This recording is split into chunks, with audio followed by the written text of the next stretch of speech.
Mi nombre es Marcos Córdoba. Tengo una condición llamada hemiparesia espástica que fue causada por una hipoxia cerebral. Fue un accidente en el momento del parto por un problema del anestesiólogo. Fue diagnosticado esa condición a los 3 meses de nacido. Mi mamá notó un poco de rigidez y bueno, por consiguiente me llevaron al hospital San Juan de Dios y dieron el diagnóstico que se llama hemiparesia espástica. La hemiparesia es una condición compuesta que es hemiparesia, falta de coordinación motora en la parte de la parte derecha que manda órdenes del hemisferio izquierdo. Y espasticidad significa tensión muscular, que eso es lo que me produce mucho dolor. A causa de esta condición, yo fui creciendo, gracias a Dios que mis padres fueron bien asesorados hasta cierta forma. El psicopedagogo el psicólogo le explicó, trátelo a él como a su hermano, ¿no? Que no haya ninguna diferencia. Estamos hablando en la disciplina, estamos hablando en el trato de quehaceres en el hogar, en las responsabilidades, y eso es lo que me ayudó a desarrollarme como un niño normal, aparentemente dentro de mi hogar. Pero cuando salí a la escuela, tuve una experiencia totalmente opuesta. Dije, oye, yo me sentía normal, yo me sentía que, bueno, sí, tengo una condición, pero de acuerdo a la objetividad de mi familia, era algo parte de mi vida, pero no era algo opuesto a mi vida. Por consiguiente, tuve una experiencia en un preescolar, donde la maestra dice, pongan a hacerse, hagan en pareja y hagan un gusano de plastilina.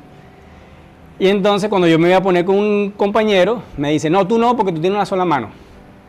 Y automáticamente eso creó otra imagen en mí, una imagen distorsionada con respecto a lo que yo creía que era y lo que la sociedad me daba a creer, pues. Y ahí hubo diría yo, esa doble vida, para no decir una bipolaridad, una doble vida, que yo recibía algo en mi casa y recibía otra cosa totalmente opuesta en la calle. Y eso empezó a deformar mi estima.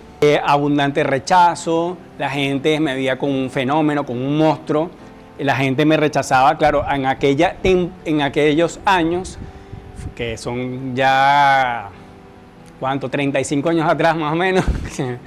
En ese tiempo no había tanta sensibilidad a las personas con discapacidad. No había nada de educación, había mucho rechazo, mucho miedo. Que la gente pensaba que cuando me veían, pensaba que yo iba a ser agresivo o que yo iba a convulsionar o que iba a reaccionar de una manera inadecuada. Por eso era el rechazo. Pero claro, un niño no entiende nada de eso. Un niño recibe el rechazo y se lo almacena.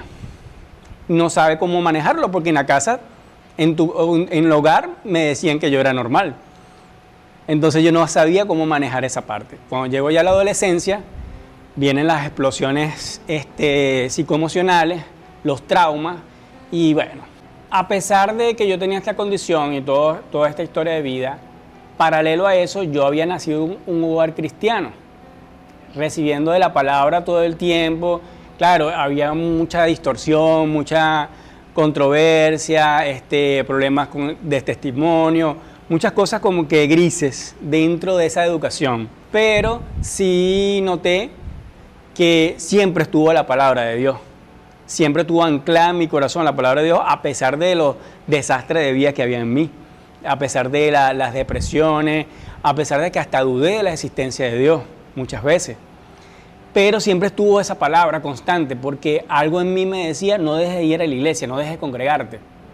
En esa parte hubo una perseverancia consciente e inconsciente. ¿Por qué? Porque consciente, porque yo iba todos los domingos a la iglesia, pero inconsciente porque yo, ¿para qué iba? Si me sentía mal. Paralelo a eso, tengo un hermano, 2 años mayor que yo, que me ayuda en la parte deportiva. Y eso es como que las coincidencias de Dios, o las diosidencias, diría yo, que son las cosas que conectan y uno no sabe por qué suceden esas cosas, pero después más adelante es que la logran entender. Logramos entender cuál es el propósito de lo que permite Dios en las vidas. Mi hermano no permitió que yo dijera un no. Él me involucró en todos los deportes. Me involucró en la parte deportiva.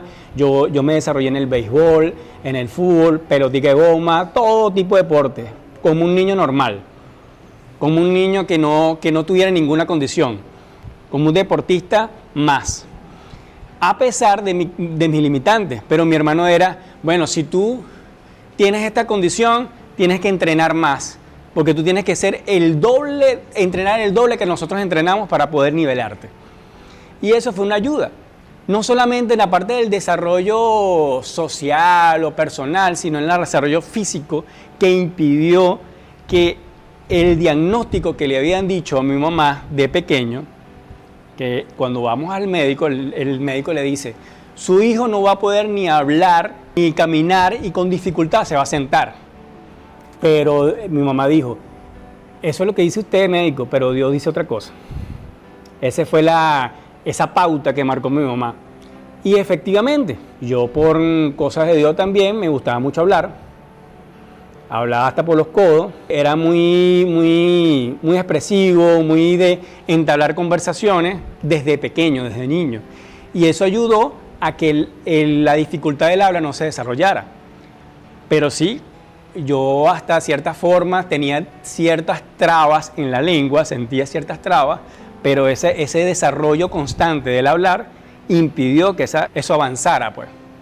En ese proceso de conocer a Dios, de mis procesos emocionales, todavía tenía a Dios como dice en Job, de oídos te he escuchado y ahora mis ojos te han visto.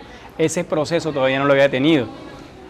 Entre los 16, 17 años es que comienzo a conocer realmente de Dios como personal, más que por una teoría, más por tradición cristiana de mi familia.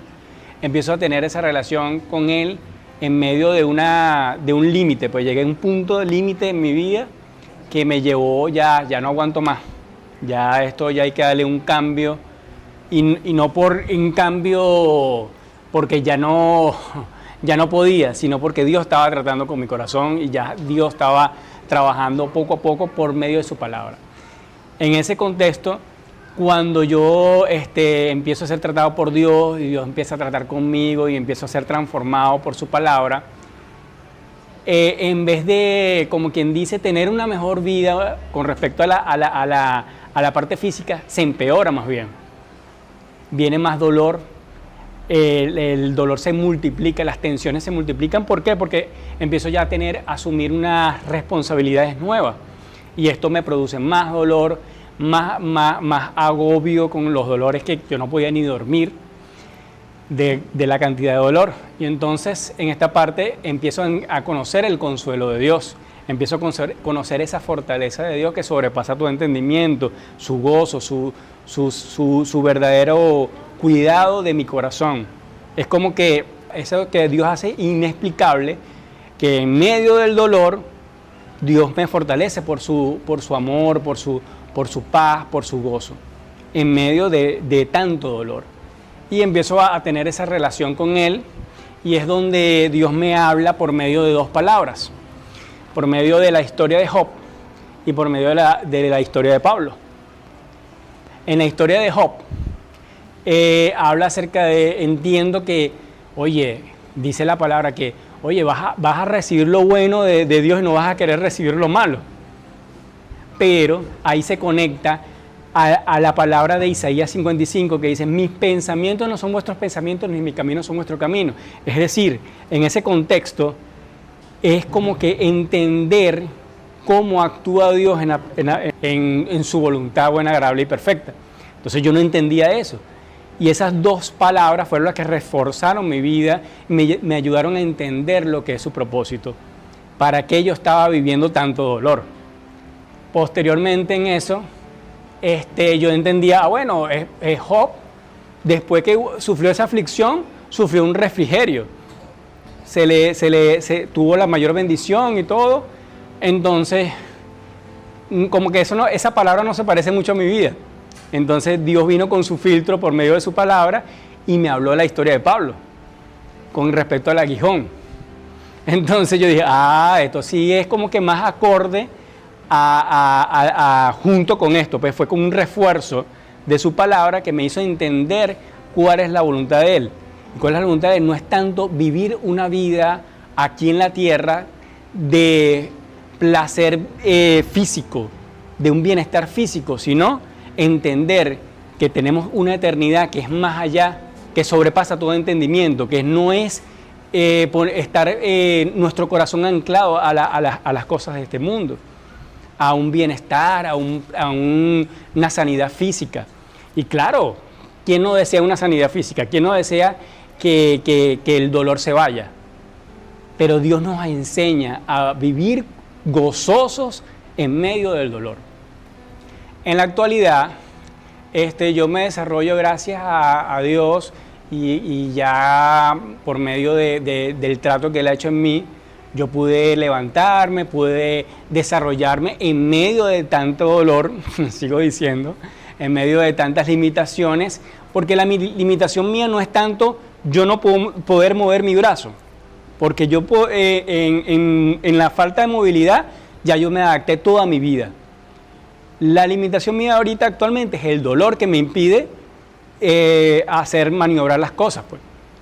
En la actualidad yo trabajo en una empresa, tengo un sueldo estable, un trabajo estable y soy músico en iglesia, soy músico baterista, percusionista, me desarrollo en la parte de música, que esa es otra historia, que cuando fui al neurólogo, el neurólogo se quedó sorprendido porque me preguntó, mira, además ¿tú qué haces? ¿Trabajas?